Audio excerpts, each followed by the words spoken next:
यानी देश में जितने भी हिंदू धर्म के मंदिर हैं, वो मंदिर, जितने बड़े बड़े मंदिर हैं, वो मंदिर हमारे देश का है, वो बुद्धिस्टों का है। वो बौद्ध विहार हुआ करते थे।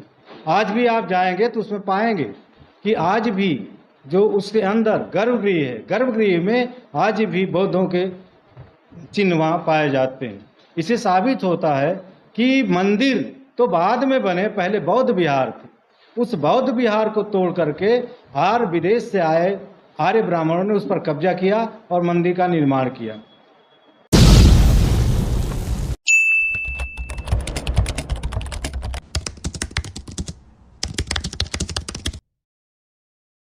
बुद्धिस्ट इंटरनेशनल नेटवर्क राष्ट्रीय पिछड़ा वर्ग मोर्चा द्वारा कार्यक्रम 9 जुलाई 2023 को बनारस और 16 जुलाई 2023 को मथुरा में बुद्धिस्ट इंटरनेशनल नेटवर्क एवं राष्ट्रीय पिछड़ा वर्ग मोर्चा का कार्यक्रम निर्धारित है, लेकिन दोनों कार्यक्रमों को आरएसएस बीजेपी की सरकारें ने रोक लगाई।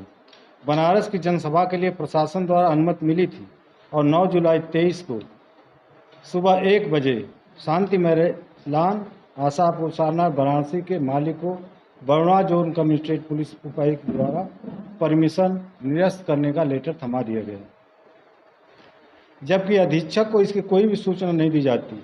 इस तरह से उत्तर प्रदेश की योगी सरकार और केंद्र में बैठी मोदी सरकार आर्टिकल 19 संविधान में निहित मौलिक अधिकार पर पाबंदी लगा रखा है। आरएसएस बीजेपी एक तरफा हिंदुत्व का प्रचार करके हिंदू मुसलमान की प्रोपगंडा करके अल्पसंख्यक विदेशी ब्राह्मणों का कब्जा करा रहे हैं।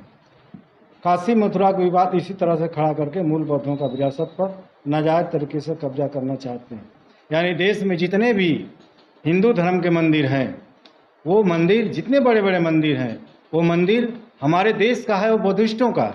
वो बौद्ध विहार हुआ करते थे। आज भी आप जाएंगे तो उसमें पाएंगे कि आज भी जो उसके अंदर गर्भगृह है, गर्भगृह में आज भी बौद्धों के चिन्ह वहाँ पाए जाते हैं। इससे साबित होता है कि मंदिर तो बाद में बने, पहले बौद्ध विहार थे। उस बौद्ध विहार को तोड़ करके विदेश से आए आर्य ब्राह्मणों ने उस पर कब्जा किया और मंदिर का निर्माण किया।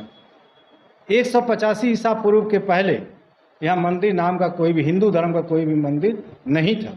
इसका मतलब है 185 ईसा पूर्व के बाद जितने भी मंदिर बने, बौद्ध विहारों को तोड़ कर बनाया गया और उनके विरासत को समाप्त करने की कोशिश की गई और आज भी की जा रही है।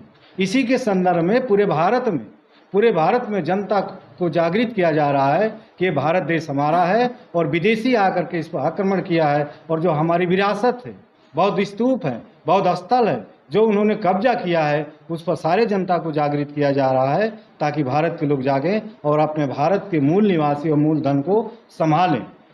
इसी कार्यक्रम के तहत प्रधानमंत्री के वित्तीय एडवाइजरी काउंसिल के सलाहकार विवेक देवराय ने लाइव मिनट में अपना एक लेख छापा है, जिसमें उन्होंने भारत का संविधान बदलने की बात की है। और भारत का संविधान जो बदलने का बात करता है, जिससे भारत चलता है, नैतिक तौर से मानवता के तौर पर देशद्रोही है, लेकिन वो उसको देशभक्त बताया जा रहा है। यह देवराय जो है अलग नहीं है, वो प्रधानमंत्री के सलाहकार हैं। इसका मतलब होता है कि प्रधानमंत्री के सलाह से उन्होंने ये बात कही है। यानी उनकी मंशा है कि जो भारत है, जो भारत का संविधान है, जो यहाँ के मूल निवासी हैं, उनको ख़त्म किया जाए और अपना जो पहले मनुस्मृति चलता था उसको लागू किया जाए। इसके विरोध में वामसेव का ये जो आपसुत संगठन है बुद्धिस्ट इंटरनेशनल नेटवर्क और राष्ट्रीय पिछड़ा वर्ग मोर्चा की तरफ से ये सारे कार्यक्रम लगाए जा रहे हैं। लेकिन आर्टिकल 19 का उल्लंघन करके भारत के जो मूल निवासी नहीं हैं, जो विदेशी हैं, जो इस पर कब्जा करना चाहते हैं और इसकी विरासत को मिटाना चाहते हैं। काशी मथुरा यह भी बौद्ध स्थल है और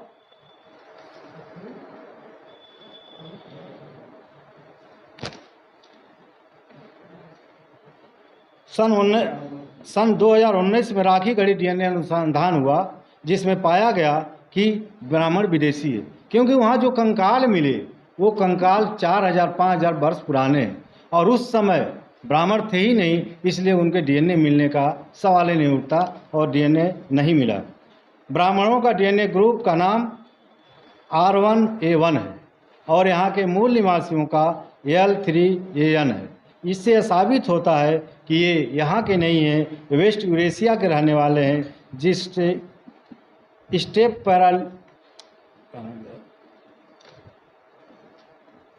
पैस्टोरलिस्ट यामनिया कहते हैं। इसका अर्थ जंगली होता है, इसका अर्थ असभ्य होता है, अविकसित होता है, जिसका DNA भारतीय नहीं है, ये विदेशी हैं और भारत के भूभाग पर कब्जा करके इसको अपने तरह से चलाना चाहते हैं, जो हमारे लिए घातक है। और हिंदू राष्ट्र बनाना चाहते हैं, जो कि हिंदू राष्ट्र, हिंदू शब्द कहीं किसी ग्रंथों में है ही नहीं है। और हमारे यहाँ जो 85% के लोग हैं, उनका हिंदू कहने का मतलब ये है कि वो हिंदू धर्म है उनका है ही नहीं है। भागवत भी कहता है कि हिंदू धर्म धर्म नहीं है। किस आधार पर हिंदू राष्ट्र बनाना चाहते हैं? क्योंकि यहाँ सिर्फ एक ही वर्ग के नहीं रहते, कई तरह के, कई धर्म के लोग रहते हैं। इसलिए जब तक इस देश की जातियाँ बनी रहेंगी, जब तक जाति रहेगा, वर्गवाद रहेगा, तब तक भारत की संकल्पना नहीं की जा सकती।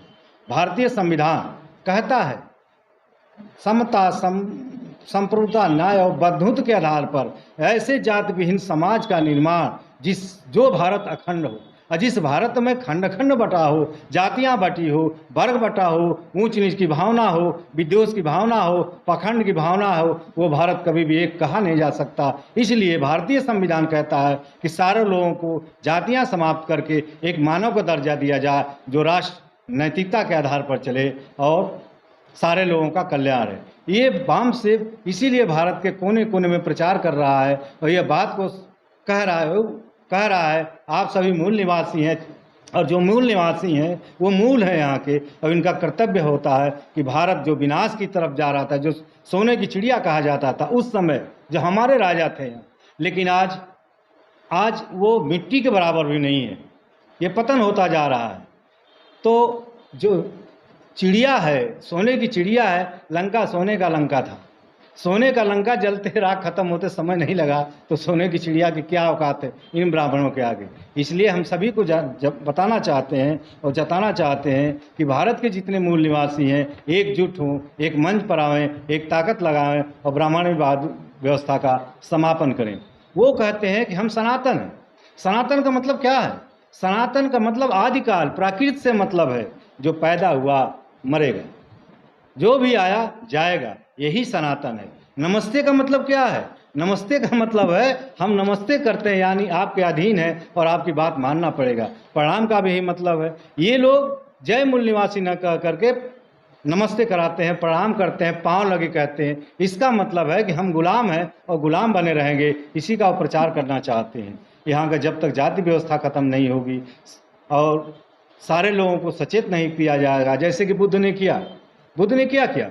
प्रचार किया, जागृत किया, तब संगठित किया, आंदोलन किया। बाबा साहब ने भी यही किया, प्रचार किया, शिक्षित किया, प्रचार किया, संगठित किया, तब कहा चलो। इसलिए हम लोगों को प्रचार करके संगठित करना चाहते हैं, और संगठित होने के बाद जब संगठित हो जाएंगे तब यहाँ पर भारत में जन क्रांति होगी। और जब तक जन क्रांति नहीं होगी, हम समझते हैं कि जो यहाँ की जनता भटक रही है वो उसका कल्याण होने वाला नहीं है। भारत में 80 करोड़ के लगभग भिखारी हैं। कैसे भिखारी हैं? उनको बीपीएल कार्ड बनाया गया है। बीपीएल कार्ड बना करके उनको 5 किलो राशन दिया जाता है और कहा जाता है कि हमने तुमको राशन दिया। इसका मतलब वो भीख मांगने वाले हैं। जो इस देश के राजा होने चाहिए वो भिखारी बना दिया गया, और जो इस देश के भिखारी थे वो राजा बना दिया गया। ये चाल जो ब्राह्मणवादियों का है, मनुवादियों का है, जो विचार है, इसको समाप्त किए बगैर हम भारत की रक्षा नहीं कर सकते। इसी विचार को फैलाने के लिए वाम से जगह जगह पर अपनी विरासत को बचाने के लिए जो बुद्धिस्ट विरासत है, जो विचार है, उसको फैलाने के लिए जगह जगह कार्यक्रम लगाए हुए हैं और जगह जगह पूरे भारत में इस आंदोलन को फैलाना चाहते हैं। इसी कार्यक्रम के तहत बनारस में अभी 24 सितंबर को कार्यक्रम लगा हुआ है, और हम चाहते हैं कि 24 सितंबर के दिन सारे लोग जो भारत के मूल निवासी हैं, जो समझदार हैं, वो चलें और अपनी बात को समझें और इस विरासत को बचाने का कार्य करें।